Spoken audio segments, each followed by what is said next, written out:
Hello everyone, welcome to Saroj Mishra's YouTube channel में। YouTube channel पर आप सभी का बहुत बहुत स्वागत है।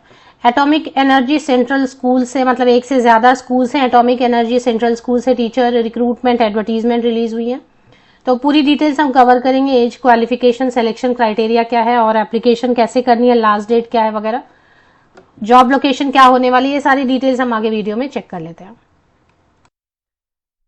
जैसे मैंने बताया, एक से ज्यादा एटॉमिक एनर्जी सेंट्रल स्कूल्स हैं जहां से वैकेंसीज आई हैं, तो नंबर ऑफ पोस्ट तो ज्यादा होंगे जो इन्होंने डिक्लेयर नहीं किए हैं, बट जो वैकेंसीज है जिन सब्जेक्ट में, वो है train graduate teacher English, TGT social science, TGT Hindi Sanskrit, TGT maths physics, TGT general science bio and chemistry, TGT physical education teacher में male and female candidates apply कर सकते हैं, टीजीटी आर्ट के लिए, और पीआरटीज हैं। एक से ज्यादा ही पोस्ट रहेंगे, एक से ज्यादा स्कूल में वैकेंसीज हैं। तो प्राइमरी टीचर्स के लिए primary teacher Telugu and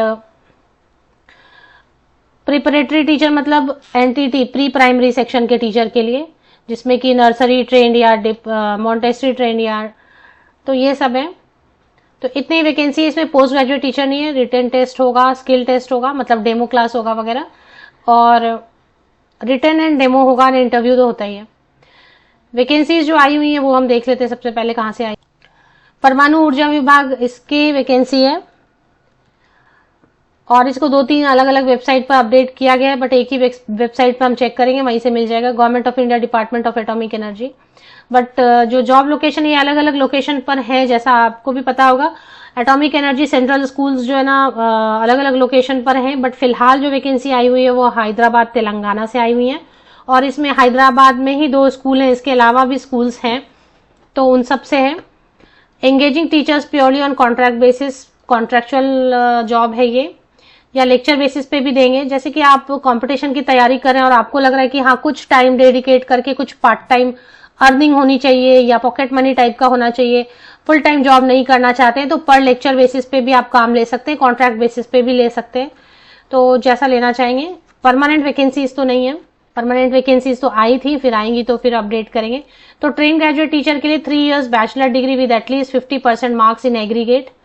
Hyderabad job location रहने वाली है, ये मैंने आपको बताया तेलंगाना में है। एक से ज्यादा स्कूल हैं, Hyderabad 1 atomic energy school Hyderabad 1, atomic energy school Hyderabad 2, ऐसे करके 2-3-4 स्कूल हैं हैदराबाद में ही।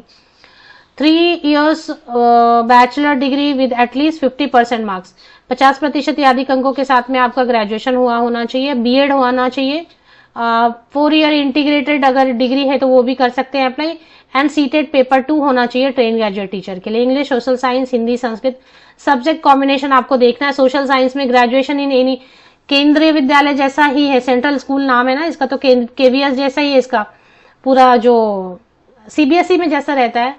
ग्रेजुएशन सोशल साइंस के लिए 2 सब्जेक्ट में होना चाहिए, history, geography, economics and political science, जिसमें हिस्ट्री या ज्योग्राफी जरूर होना चाहिए। टीजीटी हिंदी संस्कृत के लिए हिंदी या संस्कृत सब्जेक्ट होना चाहिए ग्रेजुएशन में, all the 3 years with BEd with Hindi और Sanskrit as a teaching subject. Maths physics के लिए maths and physics in graduation in at least 2 years and BEd with subject of science as a teaching subject. और TGT general science bio chemistry के लिए chemistry and botany या फिर zoology in graduation for at least 2 years and BEd, तो 2 साल भी है chemistry and botany और zoology and B Ed and CTET paper 2। Physical education teacher के लिए भी देख सकते हैं, आर्ट के लिए देख लें जो कैंडिडेट अप्लाई करना चाहते हैं। पीआरटी के लिए 12 पास होना चाहिए 50% या अबव मार्क्स के साथ में। 2 ईयर वाला डीएलएड होना चाहिए, या फिर बीएलएड भी अप्लाई कर सकते हैं, डीएलएड भी अप्लाई कर सकते हैं, बीएलएड भी अप्लाई कर सकते हैं। और इसके अलावा सीटेड पेपर 1 वाले भी अप्लाई कर सकते हैं। यहाँ पर सीटेड पेपर 1 वाले भी apply, central teacher eligibility test paper 1 वाले भी अप्लाई कर सकते हैं। तो ये हो गया पीआरटी के लिए। और इसके बाद फिर जो है ना प्री प्राइमरी सेक्शन के लिए देख लेते हैं। पीआरटी तेलुगु के लिए लैंग्वेज वाले देख लें। Preparatory teacher means pre primary section teacher के लिए 12 पास होना चाहिए 50% या अबव मार्क्स के साथ में। Diploma in nursery means nursery train teacher होना चाहिए, या मॉन्टेसरी ट्रेन टीचर, या प्री स्कूल एजुकेशन, या डीएलसीईडी करके एक कोर्स होता है वो किया हुआ होना चाहिए, या फिर बीएड नर्सरी है तो भी चलेगा। 12th में आपने इंग्लिश जरूर पढ़ा होना चाहिए, और इंग्लिश में पढ़ाना आना चाहिए। तो फिर मोड ऑफ सिलेक्शन में रिटन टेस्ट होगा, जिसमें कि 1.5 आवर का एग्जाम होगा।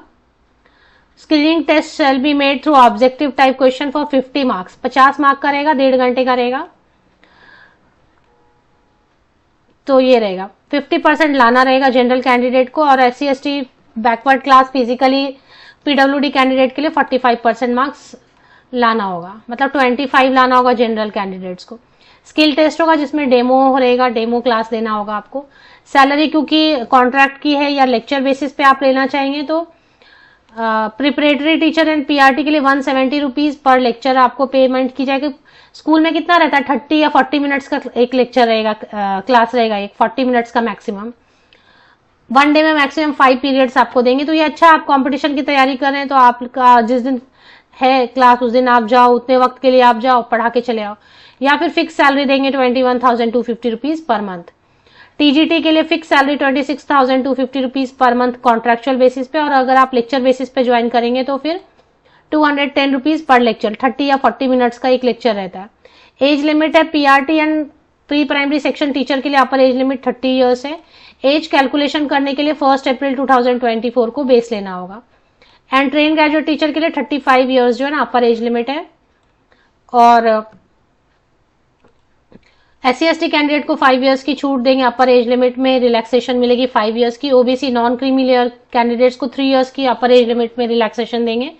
KVS का रूल यहाँ पर फॉलो होता है, तो जितने भी फीमेल कैंडिडेट हैं उनको 10 इयर्स की रिलैक्सेशन अपर एज लिमिट में देंगे, मतलब 10 साल की छूट देंगे। PWD कैंडिडेट को, जनरल कैंडिडेट को कम से कम 10 साल की छूट देंगे। अप्लाई कैसे करना है ये देख लेते हैं। देखिए, जनरल इंस्ट्रक्शंस आपको पढ़ना है। सबसे पहले you have to read the general instruction. Application format is available on the official website. General, a set of attested photocopies of required mark sheet and passing certificate must be attached with the application. Application without all mark sheet. All मतलब 10th onwards जितने भी passing certificate है, mark sheet है, 10 onwards अभी तक 10th के, 12th के, graduation, B.Ed के, DLED जो भी है, C.TET जो भी है, सभी के mark sheet and passing certificate photocopies लेना है, साइन करना है, रेलिवेंट पासपोर्ट साइज फोटोग्राफ लेना है। फॉर्म, एप्लीकेशन फॉर्म आपको दिखाती हूँ मैं। ये एप्लीकेशन फॉर्म है। तो स्कूल 1 के लिए अलग से एप्लीकेशन फॉर्म मिलेगा, स्कूल 2 के लिए अलग से मिलेगा फॉर्म। यहाँ पे क्या बताया, can be downloaded from Hyderabad 1, Hyderabad 2। इसमें मैंने हैदराबाद 2 वेबसाइट लिया, आप हैदराबाद 1 वेबसाइट से भी फॉर्म ले सकते हैं। और एप्लीकेशन फॉर्म लेने के बाद उसको फिल कर लेना है, फोटोकॉपीज अटैच करनी है और दिए गए एड्रेस पर भेज देना है। And drop it with copies of certificates in the box placed at security office entrance of DAE colony D sector gate, Kamla Nagar, ECIL post, Hyderabad. Applications received after due date and time will be summarily rejected. तो ये अगर आप आसपास है तो आसपास drop कर सकते हैं जाके पर्सनली, अदरवाइज आपको लिखा तो नहीं है इसमें, लेकिन बाय पोस्ट आप भेजना चाहें तो एक बार भेज के देखें, बाय पोस्ट भी भेज सकते हैं। तो ये एड्रेस यूज करना है आपको। फिलहाल मैंने एक वेबसाइट ओपन किया हुआ है, वो देख लेते हैं।